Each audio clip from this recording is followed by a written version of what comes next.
Est-ce que ça vous est déjà, vous aussi, arrivé de vous retrouver devant une bouteille à 6 euros, puis une autre à 45, et de vous demander mais qu'est-ce qui justifie une telle différence? Est-ce que c'est juste du marketing? Est-ce qu'on paie l'étiquette? Ou est-ce que ça cache autre chose? Eh bien, bonne nouvelle! Aujourd'hui, on va tout simplement répondre à cette question. Pourquoi le vin coûte-t-il parfois si cher?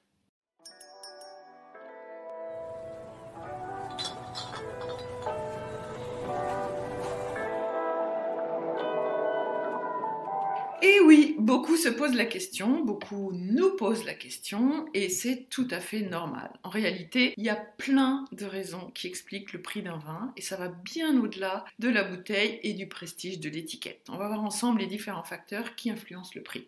Bon, alors c'est parti, commençons déjà par le tout début de la chaîne, la production du vin. Et là déjà, tout peut changer en termes de prix, non? Ah oui, tout à fait. Le rendement, par exemple, ça c'est vraiment le truc principal. Le rendement, c'est combien de vin on produit par hectare. Et déjà là, ça peut avoir un effet marquant sur le prix de la bouteille parce que plus le rendement est faible, plus chaque bouteille coûte cher à produire, forcément. Hein, c'est mathématique quasiment. Alors c'est par exemple le cas pour les vins blancs, je prends un cas un peu extrême, comme les sauternes, qui sont fabriqués à partir de raisins atteints de cette fameuse pourriture noble. Dans ce cas, je répète extrême, le rendement par hectare peut être très très faible. Ça peut aller jusqu'à un pied de vigne égale un verre de vin. Donc autant dire que là, je répète, c'est un cas extrême. Mais il y a tout un tas d'exemples qui sont intermédiaires, bien sûr. Puis il y a également la main-d'œuvre. Regarde, par exemple, si la vendange est mécanique, ça coûtera forcément moins cher qu'une vendange manuelle avec un coût plus élevé. Une équipe de vendangeurs, ça coûte plus cher que 2 heures de machine à vendanger. Une seule personne, voilà, donc forcément ça a un impact. Et justement, en parlant de coût, il y a aussi un élément auquel on ne pense pas toujours, le prix des terres. Oui, bien sûr. Le foncier peut aussi avoir un impact énorme sur le prix, parce que toutes les terres ne se valent pas financièrement, selon les régions, bien sûr. Si on prend l'exemple de la Champagne, un hectare de vigne, assez basique, je ne parle pas des grands crus où c'est 3, 4, 5, 10 fois plus cher que ça, mais ça peut valoir 1 million d'euros. Ça, c'est vraiment énorme. Le champagne, ça coûte cher. Mais par contre, si on va en Touraine ou dans d'autres régions moins cotées, ça sera plutôt aux alentours de 10 000 euros. Donc forcément, un vigneron n'a pas les mêmes coûts de base selon l'endroit où il cultive. Donc parfois, le prix d'une bouteille peut aussi refléter celui de la terre. Bon, et puis il y a le fameux prestige du domaine ou du vigneron qui peut également jouer sur le coût d'une bouteille, pas seulement la terre. Bien sûr, c'est comme pour les grands chefs ou les marques de luxe, la renommée ça se paye. On a parlé dans un ancien épisode du Bordelais sur les grands crus classés par exemple de Bordeaux depuis 1855, mais ils peuvent se vendre à des prix très élevés grâce à leur notoriété historique. Et c'est la même chose pour les grands crus de Bourgogne. Mais attention, c'est pas parce qu'un domaine est moins connu qu'il est moins bon. Attention. Oui, et chez Trois Faux Vins, justement, on aime bien vous dénicher des domaines un peu moins connus. Mais après la production et la vigne, il y a aussi tout ce qui se passe en cave, et là encore, tout peut changer et avoir un impact sur le prix. Eh oui. Par exemple, regarde si un vin est élevé en fût de chêne neuf, le coût sera plus élevé. Un fût de chêne neuf, ça coûte 700, 800 euros et on sort 300 bouteilles dans un fût de chêne neuf. Donc forcément, le coût sera plus élevé. Après, il sera diminué les années suivantes par le même fût qu'on va réutiliser. Ça va désimpacter un peu ce coût de départ. Mais il faut prendre ça en compte évidemment. Et puis en plus, si l'élevage dure longtemps, les bouteilles restent en stock plus longtemps aussi. Donc forcément, on le ressentira au niveau du prix.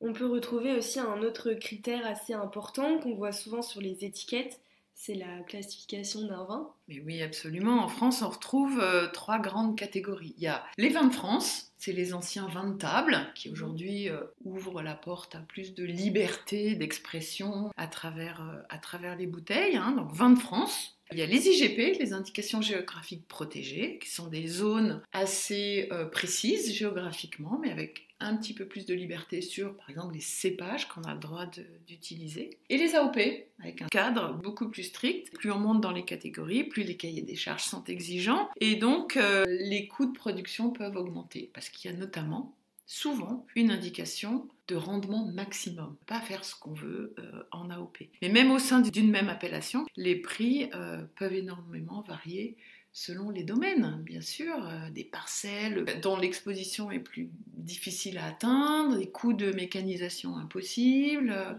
quand il faut tout faire à la pioche, à la main, évidemment ça coûte plus cher, puis la renommée des vignobles, comme tu disais tout à l'heure, ça se voit au sein d'une même AOP. Un petit mot qu'on entend souvent, c'est le millésime. Lui aussi, il peut faire grimper les prix ou... Oui, c'est même un gros facteur. Alors, sur les vins un peu d'entrée de gamme, les vins d'entrée de gamme, ça a beaucoup moins d'importance. Mais sur les bouteilles qui sont chères, issues de régions plus prestigieuses, de parcelles, de domaines plus connus, bien sûr, ça peut avoir une influence énorme. Parce que chaque année, la météo change. La grêle, une canicule, des saisons de pluie qui peuvent engendrer du mildiou, etc. Donc certaines années sont amenées à donner des vins d'exception et d'autres moins. Donc on le sait, rareté plus qualité égale des prix qui augmentent. Voilà, alors par exemple on sait l'exemple d'un grand Bordeaux d'un domaine très connu en 2005 par exemple, sera forcément plus cher que le même, mais en 2013, qui a été une année beaucoup plus difficile. Voilà. Une année moins de garde, par exemple. Ok. Et le cliché de si je garde ma bouteille 10 ans dans ma cave, est-ce qu'elle prendra de la valeur ? Alors oui et non. Parce qu'un vin qui se garde bien est souvent plus cher à l'achat, car il a été conçu pour durer, en plus dans un bon millésime, on vient de le voir. Donc il a plus de structure, plus de tanins. Parfois, un élevage en fût qui, on l'a vu, est plus coûteux. Mais ce qui est important, c'est surtout de savoir quand l'ouvrir. Ça, petite subtilité. Parce que sinon, il peut perdre tout son intérêt ou n'être jamais à son apogée. Et pour finir, il y a aussi tout ce qui arrive quand le vin quitte le domaine. Ben oui, on ne pense pas souvent à ça. Pourtant, c'est essentiel. Une fois que le vin est produit, il faut bien l'expédier quelque part. Et tout n'est pas consommé sur place à la propriété. Donc il y a le transport, surtout quand c'est à l'international. Quand on va déguster un vin à l'autre bout du monde, forcément, il faudra prendre en compte son coût de transport. Et c'est parfois cher, selon la destination. Et puis les taxes. Les taxes, bien sûr, quand c'est consommé en France, il y a la TVA, bien sûr, à l'export, il n'y a pas de TVA, mais il y a des frais de douane. Ça peut être parfois énorme, surtout en ce moment où nos amis outre-Atlantique veulent augmenter de 200% les taxes de douane pour les vins français et européens. Donc attention, ça peut vraiment augmenter et déstabiliser toute une filière par la même occasion. Oui, tout à fait. Donc si je résume, entre la terre, la main-d'œuvre, les choix techniques, la notoriété, la météo et même la route jusqu'à notre verre, chaque bouteille a son propre parcours et ça explique beaucoup les écarts de prix. Oui, exactement.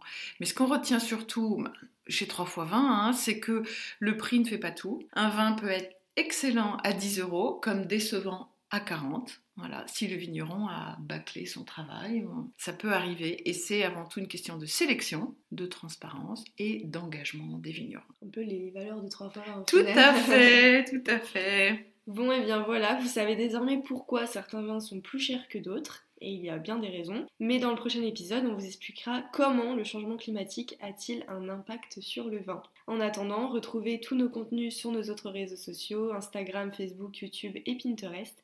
Et si vous voulez passer à la dégustation, je vous donne rendez-vous sur notre site 3x20.com où vous retrouverez toutes nos boxes de vin et notre sélection de petits domaines confidentiels.